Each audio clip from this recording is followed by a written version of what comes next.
Vamos lá, está escrito assim, ó. Porém, os filhos de Israel fizeram o que parecia mal aos olhos do Senhor. E o Senhor os deu na mão dos midianitas por 7 anos. Amém? Então, na leitura que você está fazendo comigo aqui, você está vendo que o povo de Israel fez o que era mal aos olhos do Senhor, e Deus os entregou na mão do inimigo. E aí está dizendo até o tempo, por 7 anos. Ou seja, o povo fez o que era mal diante de Deus, e a consequência foi o povo cair nas mãos dos inimigos durante 7 anos. Tanto é que, dá uma olhada na consequência disso aí, ó. Juízes capítulo 6, versículo 2, olha lá. E prevalecendo a mão dos midianitas sobre Israel, fizeram os filhos de Israel para si, por causa dos midianitas, as covas que estão nos montes, e as cavernas e as fortificações. Versículo 3. Porque sucedia que, semeando Israel, ou seja, Israel trabalhava na agricultura, semeando Israel, subiam os midianitas e os amalequitas, e também os do Oriente contra eles subiam, e punham-se contra eles em campo, e destruíam a novidade da terra, até chegarem a Gaza, e não deixavam mantimento em Israel, nem ovelhas, nem bois, e nem jumentos. Você sabe o que significa ovelha, nesse caso aqui? A ovelha é de onde se extrai o quê? A lã. E o que significa lã? Vestimenta. E os bois? Mantimento, comida. E os jumentos? Trabalho. Eram os jumentos que puxavam a carga, eram os burrinhos de carga, eram os jumentos de carga. Ou seja, então, por eles fazerem o que era mal diante de Deus, eles ficaram sem vestir, sem comer e sem trabalhar. Além de que tudo aquilo que já estava semeado, ao invés do povo de Israel colher, quem ia lá e pegava tudo aquilo era o inimigo. Quem é que acredita que Deus vai falar conosco hoje? Feche os olhos agora.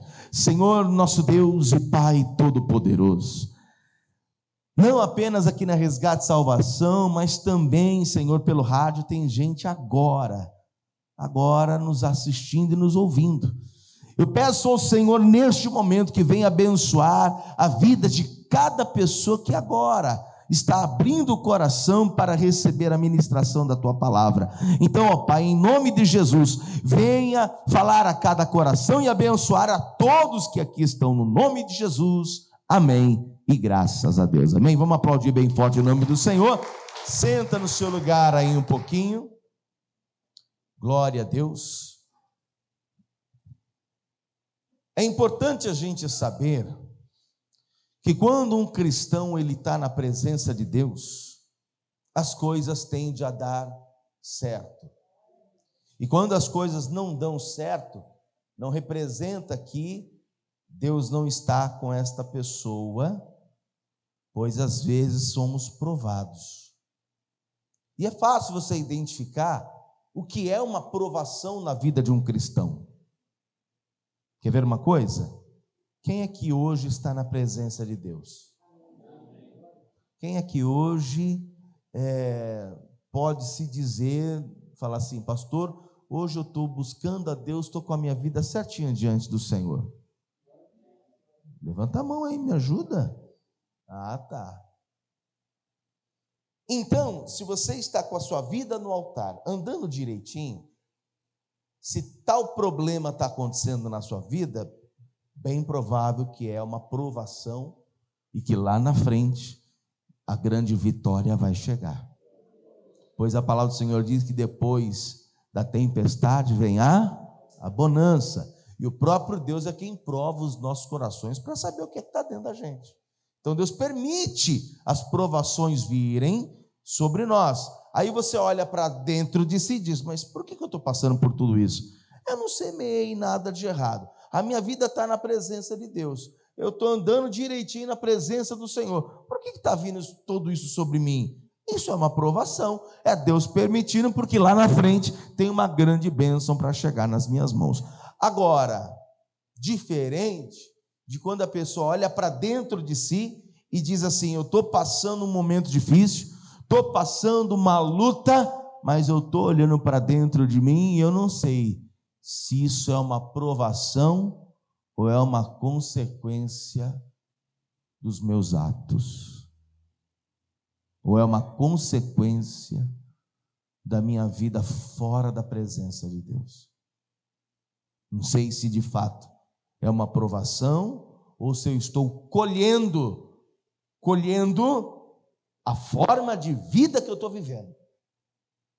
Quem está compreendendo isso? E é o que está acontecendo com o povo de Israel agora.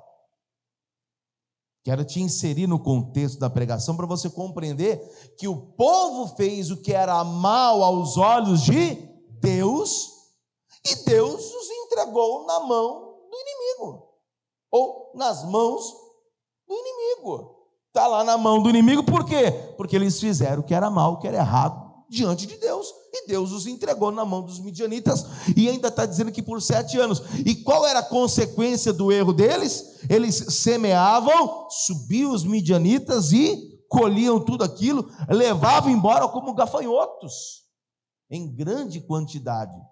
Por isso que aqui nós estamos vendo o povo sofrer uma situação. E detalhe importante, olha, não deixavam mantimento em Israel, nem ovelhas, que significa vestes, nem bois, que significa os alimentos, e nem os jumentos, que era o trabalho deles. Ou seja, imagina um povo agora que tudo que tem o inimigo leva embora, tudo que tem é confiscado pelos midianitas, é arrancado deles, e eles agora não têm nem o que vestir, nem o que comer, e nem como trabalhar.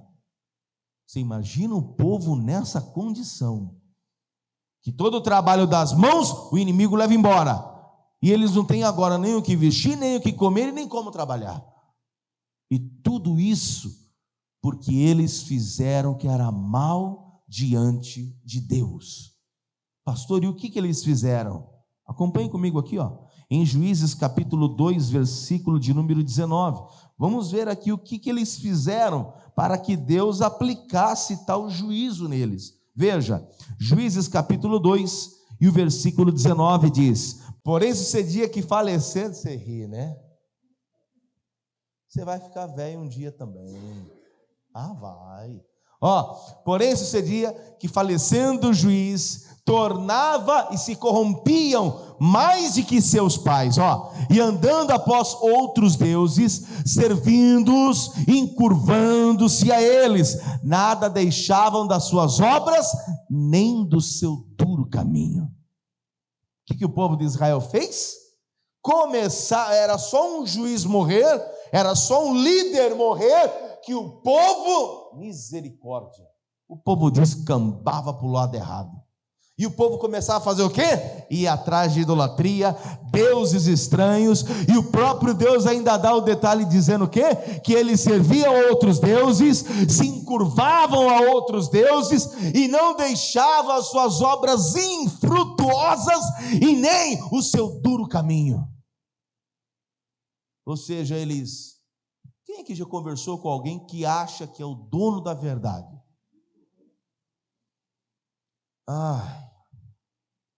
Não é difícil? Sim ou não? Quem já conversou com essa pessoa aí, que acha que é dono da verdade, que é o que ele está falando e acabou? Difícil. E você vai falar com uma pessoa que tem essa prática, de que de fato, olha, a idolatria Deus não aprova, se curvar diante outros deuses, Deus não aprova, Deus não gosta disso. E aí a pessoa vem com a verdade dela ou com a razão dela, e ela acha que ela está certa e você que está errado. Ela acha que ela é que está certa e a Bíblia está errada, e a igreja evangélica está errada, e o cristianismo está errado, porque o que vale é o que ela acredita, e o que vale é a verdade que ela tem, quando nós temos a Bíblia como um grande manual de vida, não para o cristão, mas é para o ser humano. A Bíblia é um manual de vida para o ser humano. Se você experimentar cumprir a palavra de Deus, qualquer ser humano que cumprir a palavra de Deus, a vida dele anda para frente. Nós não temos a Constituição? Nós não temos o Código Penal? Temos ou não? E todas as leis são regidas por ele, pelo Código Penal, pela nossa Constituição brasileira. E é feito para quê? Para pôr ordem no país? Aliás, deveria. É ou não é? Deveria. Que para mim, não sei ao teu ver, mas deveriam fazer uma reforma na nossa Constituição e no Código Penal, que está atrasado, se eu não me engano, desde 1984. Precisa atualizar tudo isso aí. Mas quem está lá no poder não faz questão alguma de atualizar, porque eles podem cair na mesma rede, se é que entendem o que eu estou falando. Então deixa do jeito que está, não vamos mexer nesse negócio. Deixa do jeito que está, um montão de brecha para poder a gente escapar se alguma coisa acontecer. Oi, tem alguém vivo aí?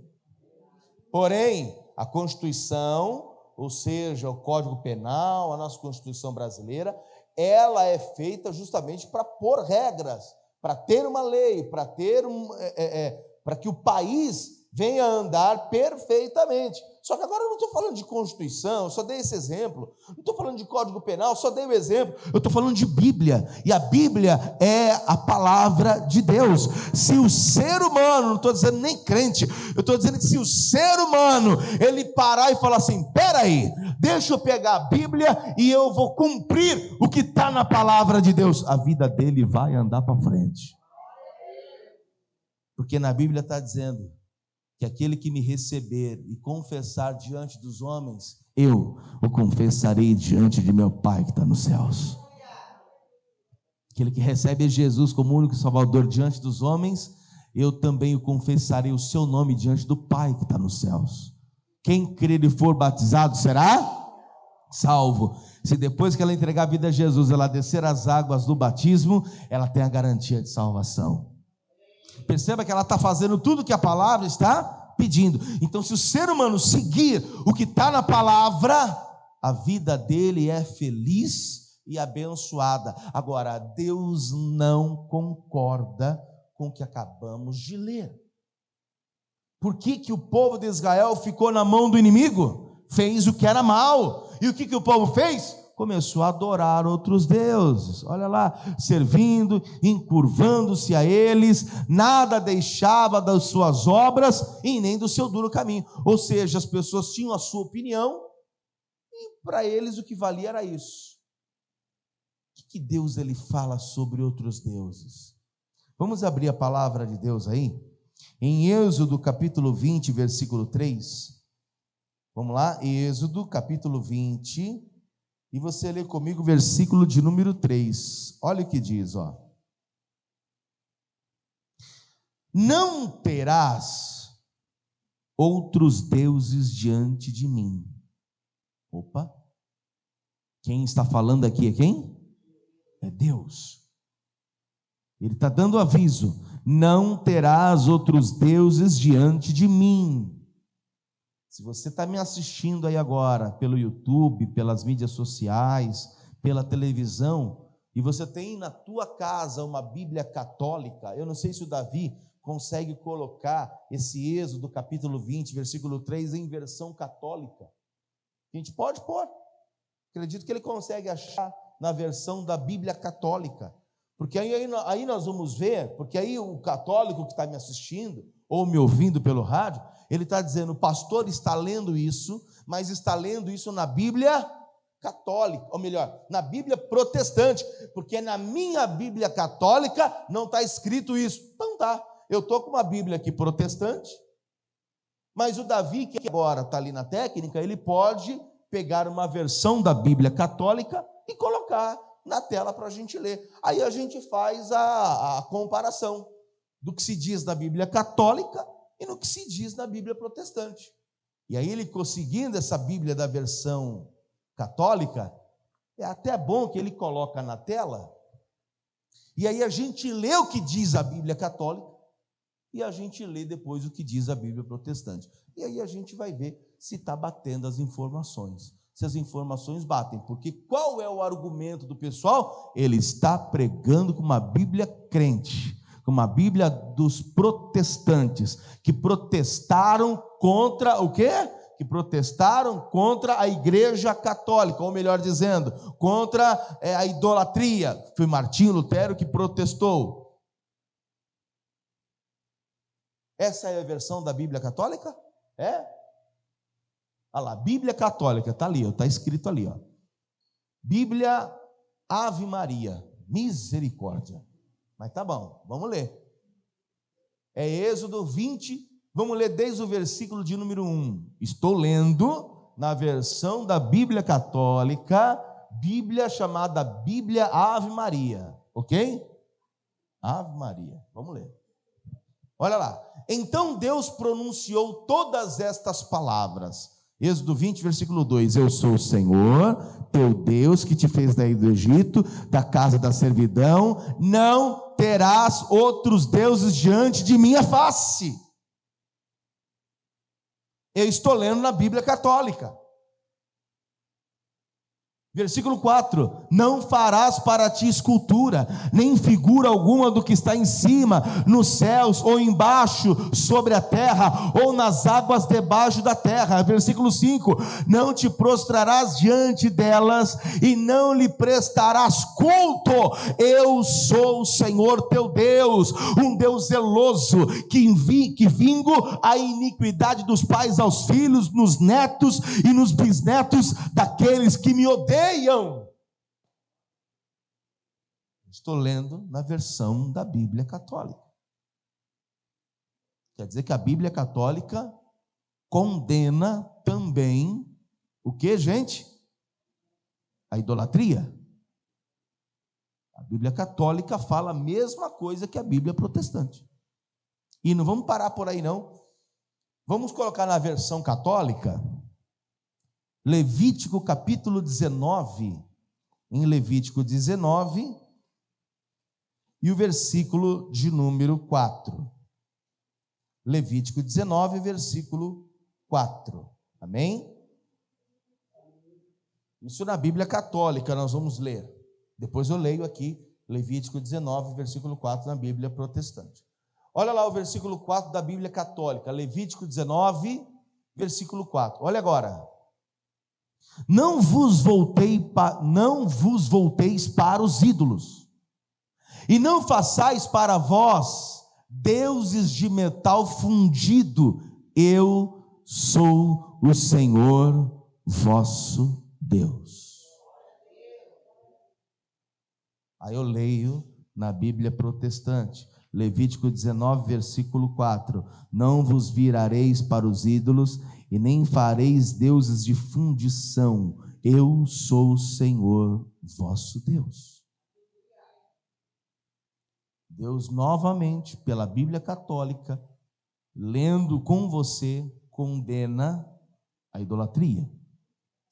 Coloca lá o Salmo 115, versículo 1. Coloca lá na Bíblia Católica, 115, versículo 1. Deixa eu só tirar uma dúvida. Vamos lá. Salmo 115 e o versículo de número 1. O seu Salmo 115, versículo de número 1, para você ver que eu estou lendo na Bíblia Católica, ok?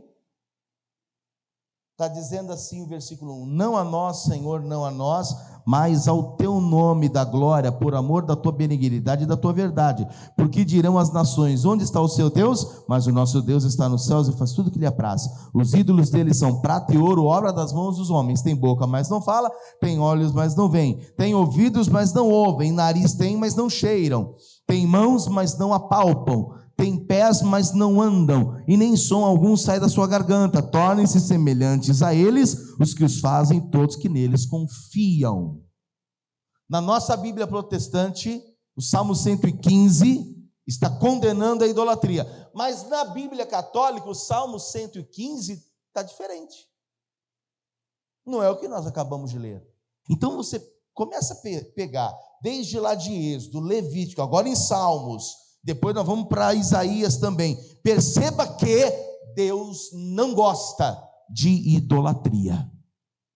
A quem nós devemos servir? Ao único e verdadeiro Deus. Se a pessoa começa a seguir outros deuses, o próprio Deus entrega a pessoa na mão dos inimigos. O nosso joelho, o teu joelho, tem que se dobrar apenas para Deus. Para imagem alguma, para imagem nenhuma, os seus joelhos devem se dobrar. Tem que se dobrar a quem? Ao único e verdadeiro Deus. Vamos ler então na Bíblia católica, o que está no Salmo 115 da protestante, agora está no Salmo 113 da católica. Vamos lá. Versículo 4. Quanto aos seus ídolos de ouro e prata, são eles simples obra das mãos dos homens. Têm boca, mas não falam; olhos e não podem ver; têm ouvidos, mas não ouvem; nariz e não podem cheirar; têm mãos, mas não apalpam; pés e não podem andar; e sua garganta não emite som algum. Semelhantes a eles sejam os que os fabricam, e quantos neles põem a sua confiança. Aí vem o versículo 17, ó. Mas Israel, ao contrário, confia no Senhor. Ele é o seu amparo e o seu escudo. Perceba que a Bíblia católica, no Salmo 113, condena também, assim como a protestante no Salmo 115. E agora a gente está em Isaías 44, versículo 9.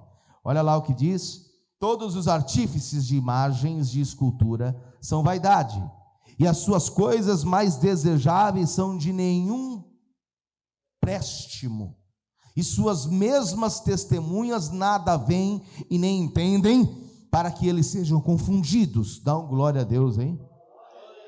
Olha o versículo de número 12. O ferreiro faz o machado e trabalha nas brasas, e forma com martelos, e o lavra com a força do seu braço. Ele tem fome, a sua força falta, e não bebe água e desfalece. O carpinteiro estende a régua, emprega a almagra, e aplana com o cepilho, e marca com o compasso, e faz o seu Deus a semelhança de um homem, segundo a forma de um homem, para ficar em casa. Opa! Da mesma forma como o ferreiro trabalha com ferro, o carpinteiro trabalha com madeira e faz um Deus de madeira para ficar na casa dele. Olha o que Isaías está dizendo. Tomou para si cedros, ou toma um cipreste ou um carvalho, e esforça-se contra as árvores do bosque, planta um olmeiro e a chuva o faz crescer. Veja o versículo de número 15 agora. Então servirão ao homem para queimar com isso, e se aquenta e coze pão. E também faz um Deus e se prostra diante dele, e fabrica uma imagem de escultura e ajoelha diante dela. Metade queima para cozinhar a comida, a outra metade come carne e assa e farta-se, e também se aquenta e diz: ora, já me esquentei e já vi o fogo. O que ele quer dizer? Já esquentei, já vi o fogo, já fiz uma brasinha aqui, já fiz minha comida, fiz uma fogueirinha. Versículo 17. Então do resto, sobrou algumas madeiras aí, faz um Deus, uma imagem de escultura, ajoelha-se diante dela e se inclina e lhe dirige a sua oração e diz: livra-me, porquanto tu és o meu Deus. Aí vem Isaías dizendo: nada sabem, nem entendem, porque se lhe untaram os olhos para que não vejam, e o coração para que não entendam.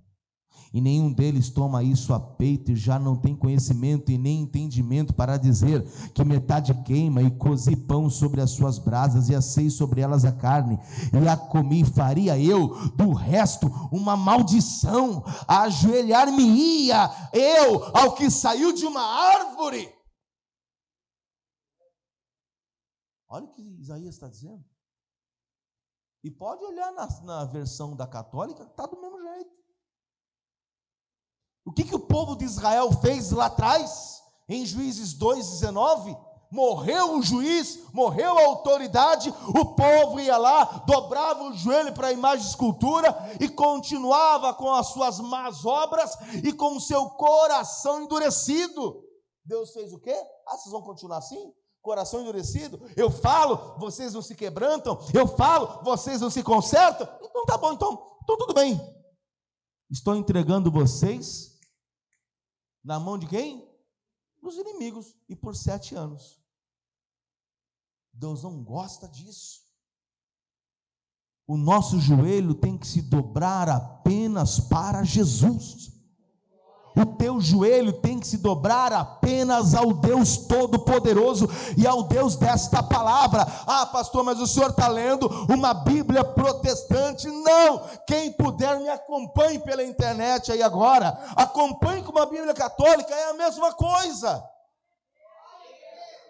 É do mesmo jeito, é a mesma coisa. A única diferença da Bíblia católica é que foram acrescentados livros apócrifos. 1 Macabeus, 2 Macabeus, Judite, Baruque e Sabedoria.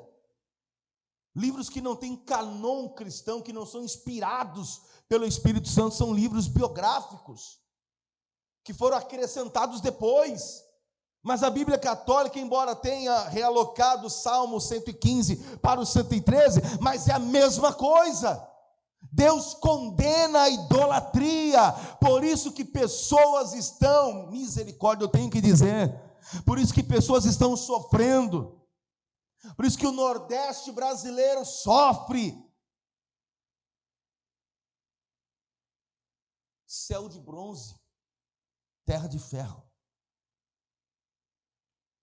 Qualquer chuva que dá, foi o Frei Damião.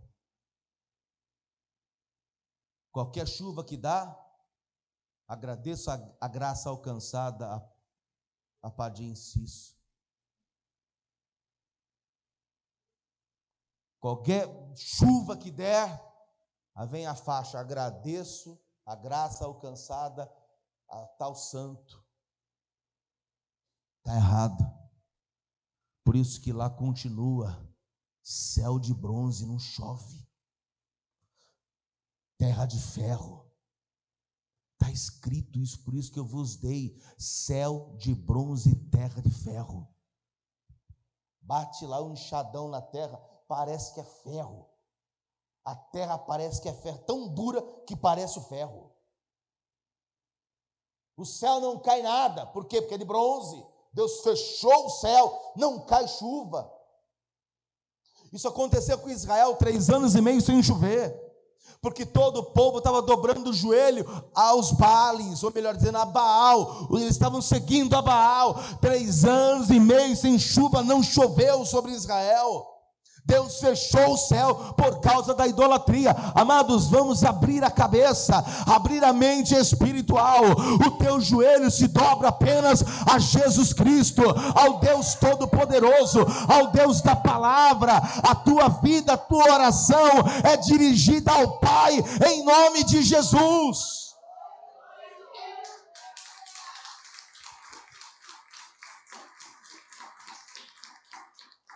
Me perdoe os católicos que estão me assistindo, mas Santa Maria, Mãe de Deus, rogai por nós pecadores, agora e agora na hora da nossa morte, amém? Não, me desculpe, mas não é assim. Não é dessa forma. A Maria não tem que interceder na hora da tua morte coisa nenhuma, aliás, ela não vai fazer nada. Você tem que ter a tua vida, entregar a sua vida a Jesus Cristo e o receber como teu único Salvador, para que no dia da tua morte, oh glória a Deus, só existe um mediador entre os homens e Deus, é Jesus Cristo, não é mais ninguém. Não é Maria que vai intermediar, que vai mediar, nada disso. O Davi vai colocar na tela, está escrito, só existe um mediador entre Deus e os homens. Você só consegue chegar a Deus por Jesus. Você não vai conseguir chegar a Deus por Maria, por Buda. Você não vai conseguir chegar a Deus, olha lá, porque há, 1 Timóteo, primeira carta de Paulo a Timóteo, capítulo 2, versículo 5, porque há um só Deus e um só mediador entre Deus e os homens, Jesus Cristo, homem. Só tem um só que pode intermediar entre eu e Deus, é através de Jesus, não é através de Maria. Nunca foi, não é e nem será. É só através de Jesus. E a própria Maria, lá nas bodas de Caná, ou bodas de Caná, da Galileia, o primeiro milagre de Jesus, que ele transformou a água em vinho. A própria Maria ali olha para o Senhor Jesus, olha para todos da festa e diz: faça tudo o que ele vos disser. A própria Maria fala para todos os que estavam na festa, para todos os garçons da festa: faça o que ele te disser para fazer. Então, o próprio Jesus olha para a mãe, né? Para Maria, quando a Maria diz: acabou o vinho. Ele olha para a mãe e diz: mulher. Ele não a chama de mãe. Ele diz: mulher, que tenho eu contigo? Ainda não é chegada a minha hora. O que ele quis dizer? A mãe está dizendo, né? A Maria está dizendo: acabou o vinho. O que representa o vinho na ceia? O sangue. Onde é que Jesus foi? Lá na cruz. Mulher, que tenho eu contigo? Ainda não chegou a minha hora. O que ele quis dizer? Ainda não chegou a minha hora de eu dar o vinho, o sangue. A mulher falava de uma coisa e Jesus estava falando de outra. E ainda olhou para ela e disse: mulher, o que tenho eu contigo? Em outras palavras, o que você tem a ver comigo? Você não tem nada a ver comigo. O que você está falando aí? Está falando de coisas materiais, naturais? O que você tem a ver com o mundo espiritual? Você não está entendendo nada. Oi, tem alguém vivo aí? E eu não estou aqui menosprezando Maria, não. Ela foi uma jovem agraciada por Deus. Mas toda honra e toda glória é dada a Deus, ao Senhor Jesus, e não a Maria. Aí a pessoa diz assim: pastor, mas espera aí. Não é só a idolatria que deixa Deus triste. Mas a quem aqui já viu pessoas que além da idolatria, ainda diz assim: meu filho morreu e eu preciso falar com ele. Eu preciso falar com ele, e aí vai até uma médium ou um médium para fazer uma psicografia. Aí vai no centro espírita para fazer uma psicografia, como tivemos há uns anos atrás um médium famoso chamado Chico Xavier, que colocava a mão na testa nessa expressão com óculos escuro, quadrado.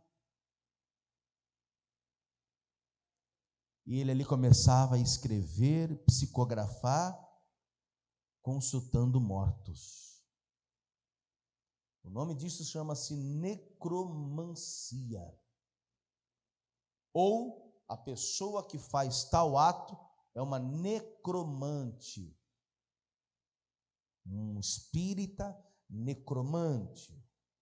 Aí lá em Levítico 20, versículo 6, Levítico capítulo 20 e no versículo 6, pode colocar na tela na versão da Bíblia Católica Ave Maria. Coloca lá, vamos ler Levítico capítulo 20, versículo 6, na Bíblia Católica, versão Ave Maria. Vamos ler o que está escrito. Vamos lá.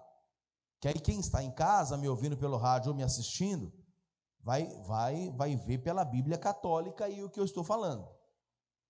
Olha lá, Levítico 20, versículo de número 6. Cadê o glória dessa igreja aí? Olha agora.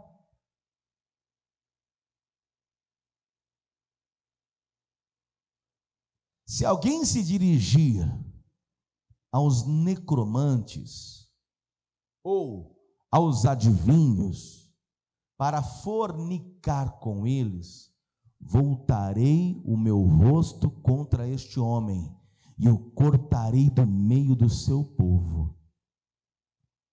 Santificai-vos e sede santos, porque eu sou o Senhor vosso Deus. Observai minhas leis e praticai-as. Eu sou o Senhor que vos santifico. Quer dizer então que Deus ele vira as costas e o rosto contra a pessoa que faz isso. Eu vou lá no espírita para consultar o espírito para ver como é que está minha avó. Você não vai ver a avó e nem consultar o espírito da sua avó, porque isso não existe.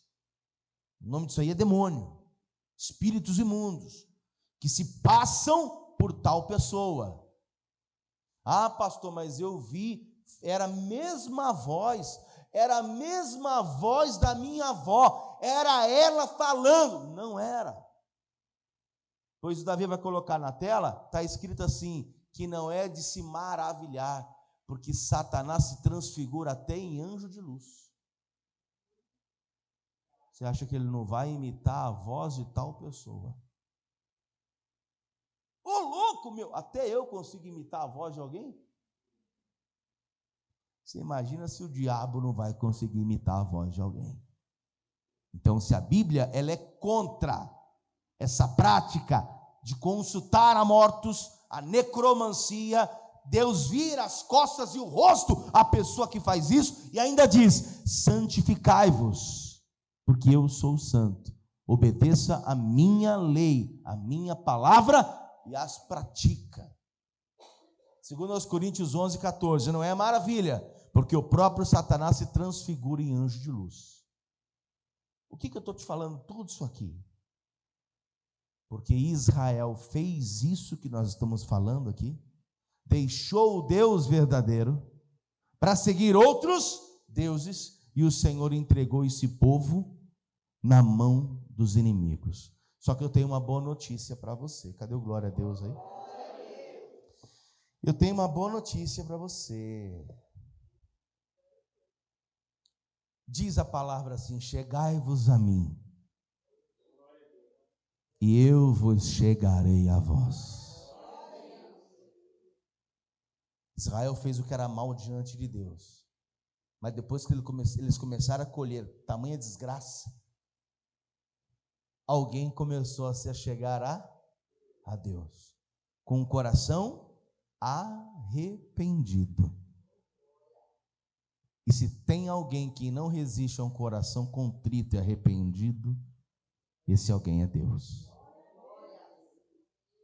Então, se porventura uma pessoa cai na vida errante, mas ela se arrepende daquilo, e com o coração quebrantado vai diante de Deus, o Senhor perdoa toda a iniquidade daquela pessoa, como se estivesse lançando tudo num mar de esquecimento, e passa a ter uma vida com aquela pessoa totalmente diferente. Deus é um Pai perdoador. E através do sangue de Jesus na cruz, a graça dele nos alcançou. Vou te falar, se entrar por aquela porta, uma pessoa arrependida dos seus erros, se entrar por aquela porta, uma prostituta querendo mudar de vida, dizendo: o que eu faço está errado, não deveria fazer isso, não consigo sair disso, pois é um vício e ao mesmo tempo uma prisão, mas peço que Deus me ajude a sair disso. Será que Deus vai ajudá-la? Com certeza, lógico que vai.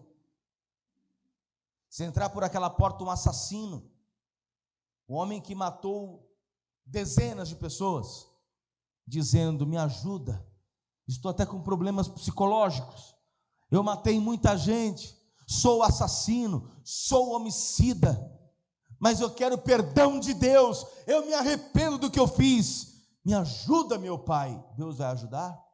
Ele vai ajudar. Quantas prostitutas hoje servem a Deus e são mulheres de Deus? Quantos assassinos, traficantes, bandidos, pessoas que eram terríveis, que inclusive passaram décadas na prisão, mas lá conheceram o verdadeiro evangelho e hoje pregam a palavra de Deus e têm a vida regenerada pelo Espírito Santo. Quantos travestis que viviam uma vida dissoluta, destruída, deixaram a prática, se converteram e são até pastores, constituíram família, esposa, filhos, e têm a vida transformada por Deus. A boa notícia, sabe qual é? É que se o ser humano se arrepender dos pecados, ele tem a entrada no reino dos céus. João Batista era duro nas palavras, João Batista era sisudo nas palavras, João Batista, na palavra, ele era uma pessoa que não tinha trava na língua não, mas ele falou uma coisa que tem relevância: arrependei-vos, raça de víboras, pois é chegado a vós o reino dos céus. Raça de víboras, se arrependam, pois se vocês se arrependerem, há salvação para vocês. Se você se arrepender dos erros, das práticas, há salvação para você. Deus não gosta de pessoas que dobrem o joelho à imagem de escultura. E eu vou além, posso? É melhor a gente nem tocar nesse assunto agora.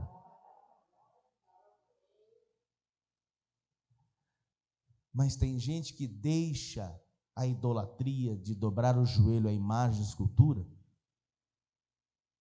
mas não deixa a idolatria humana.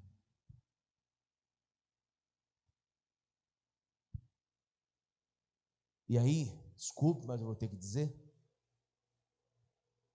eu não sei se você já viu, você que está assistindo e me ouvindo agora pelo rádio, você que está aqui na igreja, a pessoa diz: vem buscar a rosa, vem buscar o sal, vem buscar o azeite que veio de Israel. Se você levar essa vassoura ungida, você varre todo o mal da tua casa. Está só trocando a idolatria católica por amuletos pseudos cristãos,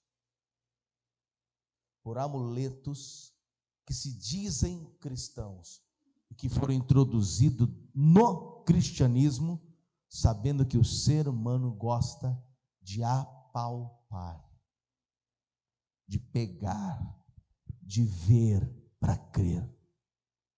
Jesus disse: bem-aventurado os que não viram, mas creram. Eu não preciso da rosa para me curar, pois Jesus Cristo já é a rosa de Saron. Eu não preciso do sal grosso para ter libertação, pois o sangue de Jesus já verteu no madeiro para me libertar e me salvar. Eu não preciso da toalhinha para ser uma bênção. Eu já sou uma bênção porque eu tenho Jesus Cristo como meu único Salvador. Mas se você vier e pegar a toalhinha do suor do apóstolo, suor do apóstolo, receba!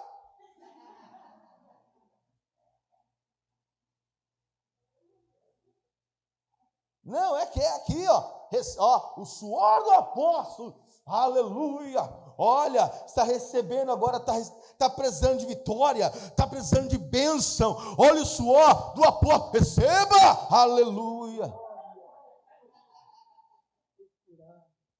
receba aí, olha, suor do apóstolo, recebe aí, irmão, recebe. Não, peraí, não recebeu direito não, recebe, peraí, recebe mais essa, sai, recebe, receba.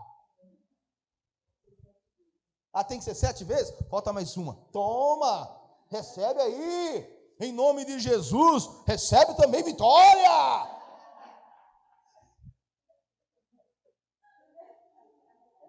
Recebo.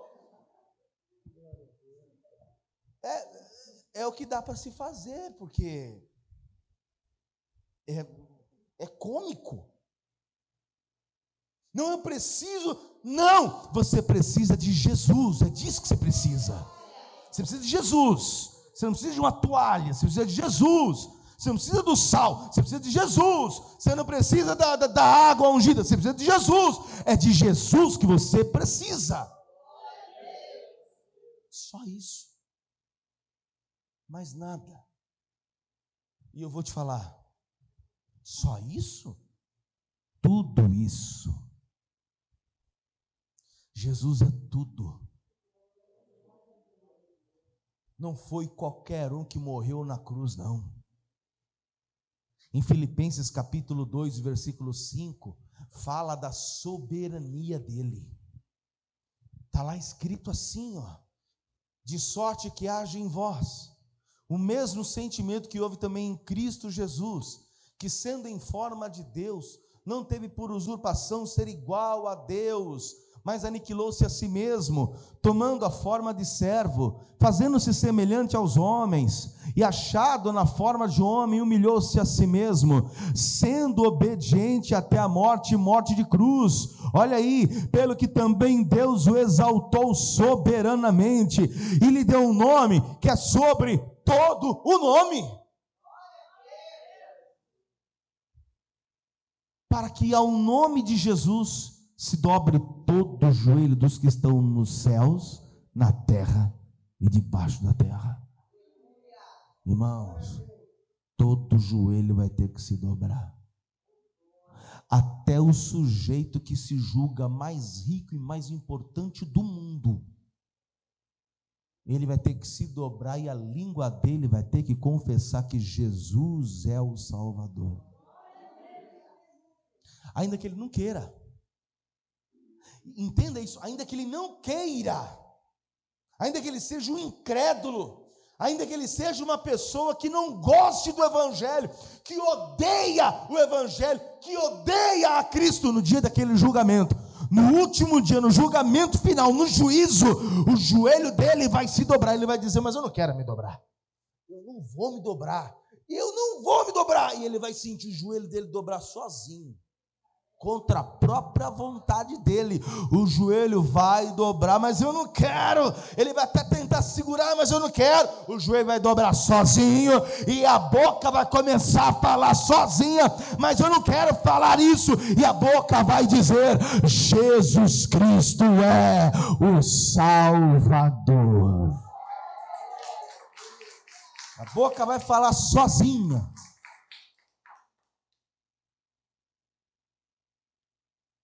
Amados, a boa notícia é que Deus é misericordioso. O clamor do povo chegou a Deus. Deus vai usar um homem chamado Gideão. Você vê na palavra que Israel fez o que era mal diante dos olhos do Senhor, servir outros deuses. Deus entregou na mão dos midianitas. 7 anos sofrendo. Aí o povo se volta para Deus. E diz a palavra, se a pessoa ela se volta para Deus, ela acha a Deus. E o povo começou a se voltar a Deus. Chegai-vos a mim, e eu vos chegarei a vós. E o povo começou a fazer isso. E Deus vai usar a vida do Gideão, que através de 300 homens, vai tirar Israel daquela condição.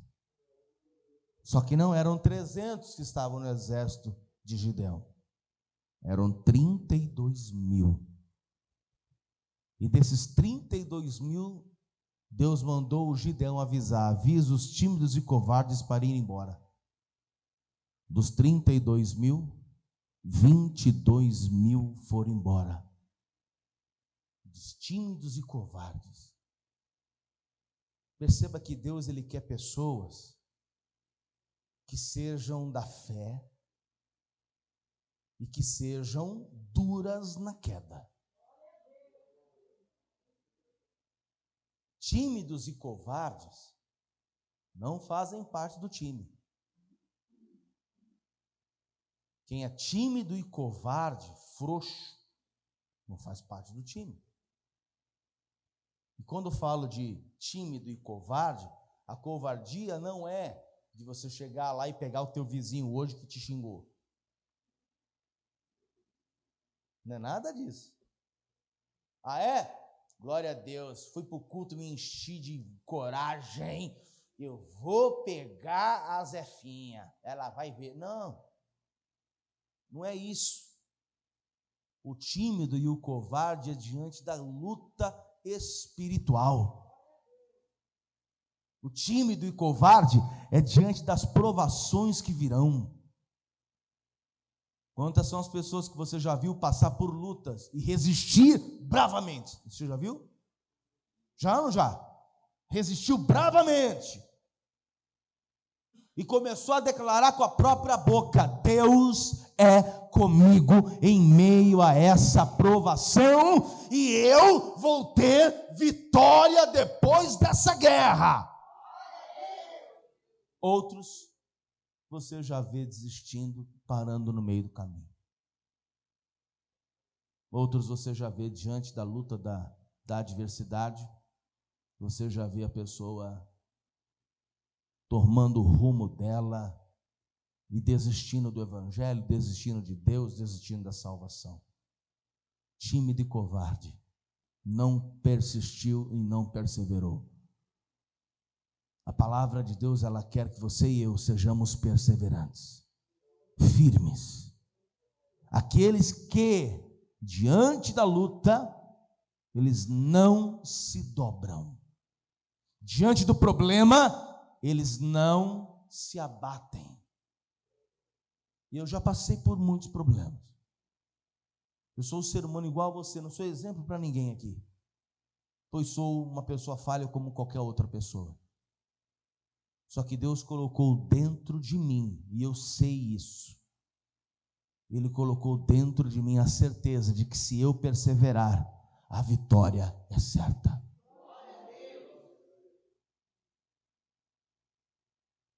E eu com 22 anos já era pastor. E sempre fui perseverante em muita coisa. Sempre acreditei naquilo que Deus falou para mim. E se Deus falou para mim, é verdade, é real, acontece. e eu vou viver o que Ele falou para mim. Perseverança.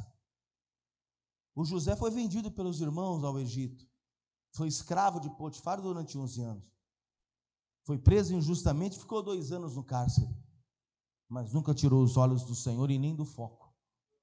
Sempre foi perseverante, sempre acreditou naquilo que Deus falou para ele. O que vai acontecer com o povo de Israel agora é que com 300 homens, Israel vence os midianitas, conquista a terra de volta, e a presença de Deus começa a fazer parte do povo mais uma vez. Um conselho que o Espírito Santo nos dá hoje: cumpra o que está na palavra, obedeça o que está nos evangelhos, obedeça o que Deus pede para você fazer, faça de todo o seu coração, não deixe o seu coração se inclinar a outros deuses, que cá para nós, irmãos, quem é que conhece Deus de verdade?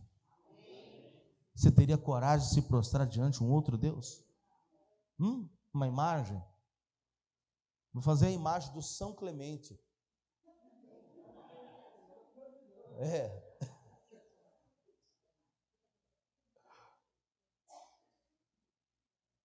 Do São Etevaldes.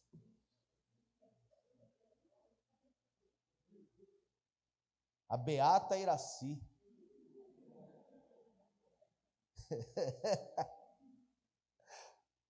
Vou fazer a imagem do povo e colocar, aí você adora lá, a Santa Ildete. Aí o povo vai lá e dobra o joelho para a imagem. Não tem cabimento e nem lógica isso. O próprio Deus fala que não é para se prostrar diante de ninguém, a não ser dele.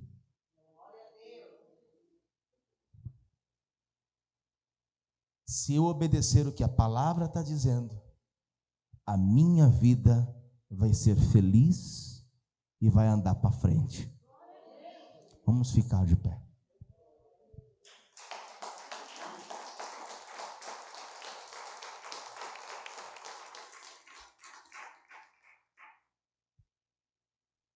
Você sabe por que Israel voltou à paz? Você sabe por que Israel expulsou o inimigo da nação? Porque Israel se voltou a Deus. Chegai-vos a mim, e eu vos achegarei a vós. O povo se arrependeu. E aí Israel pôde vencer os inimigos que estavam levando tudo que eles tinham.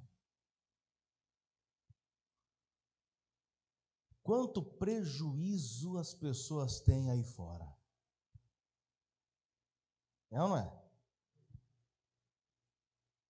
Eu conheço gente que ganha tanto dinheiro, mas você não sabe onde é que está o dinheiro. Porque o sujeito não tem nada. Por onde vai tudo aquilo de dinheiro? Não se sabe. Está sempre atrás do agiota, do empréstimo. Como é que é isso? Espera aí. Se ganha muito dinheiro, e se tem Deus na vida dessa pessoa, ela vai fazer uma ótima administração, uma excelente administração. Porque se tem uma coisa que Deus ensina, é você administrar. Então, se ganha muito dinheiro e tem uma excelente administração, é óbvio que vai dar crescimento, que vai ter coisas. Agora, ganha tanto e não tem nada. Ou seja, é vindo de um lado e o inimigo levando de outro. E Satanás arrancando do outro lado. Aquele que é de Deus e está na presença de Deus direitinho, é fiel ao Senhor, pode ter certeza que não vai faltar nada. Nada. Eu tenho certeza que você saindo daqui hoje tem um café lá na sua casa. Tem ou não tem? Tem café lá? Qual é o café que tem lá? Ah, isso é bom. E se eu ficar lá na tua casa para o café, a gente sai junto, vai para casa, a gente toma um café lá na sua casa. Aí eu falo assim, ô Wagner, eu acho que eu vou ficar para o almoço, hein? Aí o Wagner vai, apronta o almoço. Eu digo, ô glória. Aí eu falo, vamos aproveitar, Wagner, que eu estou aqui. Acho que eu vou ficar para janta, viu?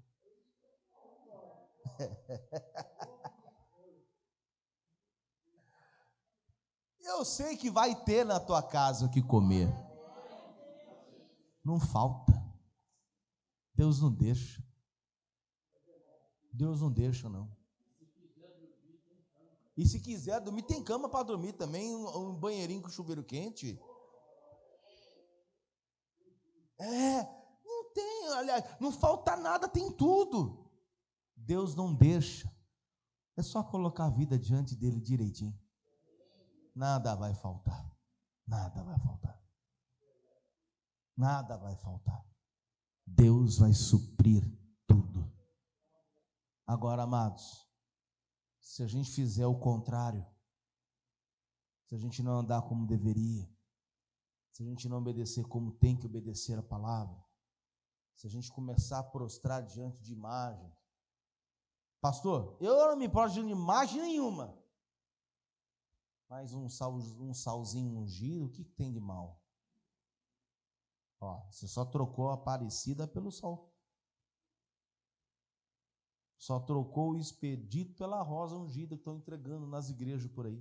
Ou que se dizem igrejas. Desculpe, me perdoe. Eu quero até me desculpar com o pessoal que está me assistindo aí, que é até crente ou que se diz evangélico, mas que frequentam essas igrejas. Me perdoe. Eu não sou o dono da verdade e nem sou perfeito a esse ponto, não. Pois aqui ninguém é e você muito menos também não é. Mas a verdade tem que ser dita. Você não precisa da rosa. Você precisa de Jesus. Você não precisa do sal grosso, a não ser que for fazer um churrasco e me convide. O sal grosso é só para isso. Você não precisa pisar no sal grosso para receber tua bênção. Você não tem que buscar a água que veio lá do Jordão ou o azeite que veio do Monte das Oliveiras. Você precisa é de Jesus. Apenas de Jesus. Mais nada. Porque Ele é suficiente para te abrir a porta de emprego que você precisa, para curar a enfermidade, para libertar de espíritos imundos. Jesus é suficiente. Além de fazer tudo isso, trabalhar na tua vida, na tua casa, na tua família e ainda te salvar, te levando para a glória. Só Jesus faz isso. Você não precisa de mais nada. Você precisa é de Jesus. Então, todos nós que estamos aqui temos Jesus como Salvador, mas eu quero estender o convite a você que está me assistindo pela TV ou pelo YouTube, quem me ouve pelo rádio também. Ô pastor, mas pelo que eu estou enxergando e vendo, visualizando, a Resgate e Salvação, ela não tem nada disso, então.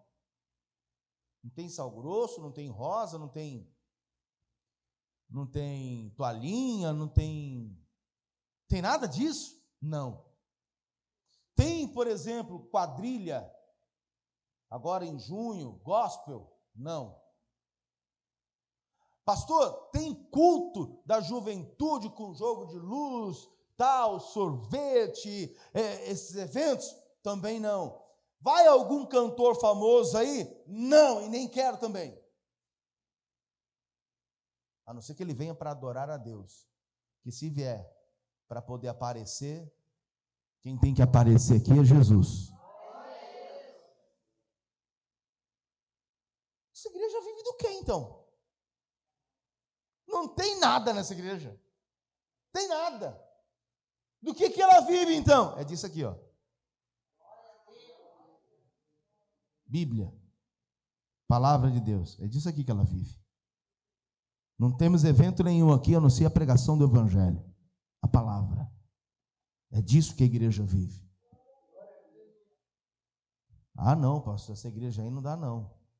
Vem conhecer e vem se aprofundar aqui. Você vai entender tudinho que nós estamos falando. Você que não entregou a vida a Jesus, se entrega aí agora. Receba Ele como teu único Salvador. Amém? E a todos nós que estamos aqui, eu quero fazer uma oração também, para que Deus venha te fortalecer, para que você sempre permaneça no caminho. A gente sabe, se a gente pisar um pouquinho fora da faixa, como o povo de Israel fez, em não obedecer à voz de quem? De Deus, o que aconteceu com eles. E a gente não quer, amados, que Deus vire o rosto e nem as costas para nós. Nós queremos estar andando junto com Ele e Ele conosco. Amém? Então vem todo mundo para cá que eu quero fazer uma oração com você. E todos que estão me ouvindo pelo rádio, os que estão me assistindo também, vocês vão orar junto conosco também, tá bom? Coloque a mão sobre o teu coração, fecha os teus olhos agora. Isso, diga comigo assim: meu Deus, eu ouvi a tua palavra, ela é verdadeira, ela é fiel. Pai amado, perdoe as vezes que eu errei, que eu falhei e não agradei ao Senhor através da minha postura. Me perdoe, escreva meu nome no livro da vida e me fortaleça nesta manhã, em nome de Jesus. Fale com Deus agora. Pai, em nome do teu Filho Jesus Cristo, eu quero abençoar a vida de todos que estão aqui, aqueles que estão ouvindo à distância pelo rádio, como também aqueles que estão, Senhor, pela internet, como também aqueles pela televisão, aqueles que estão pelo YouTube. Abençoe a vida de todos que estão aqui. A esta pessoa que está entregando a vida a Jesus, venha, Senhor, agora escrever o nome dela no livro da vida do Cordeiro e abençoar de forma poderosa, meu Pai, para a glória do teu nome. Amém e graças a Deus. Amém? Aplauda bem forte em nome do Senhor. Olha aqui para mim. Você que ouviu a pregação, assistiu agora essa mensagem, se você não é inscrito no canal, se inscreva, né? E aí você, além de se inscrever, você tem que apertar lá o joinha para que o YouTube veja que é relevante essa pregação, esse vídeo, né? E também aperte os sininhos para que quando se postar alguma coisa no canal, você receba a notificação, tá bom? Deus abençoe e até o próximo vídeo. Vamos aplaudir bem forte em nome do Senhor. Glória a Deus.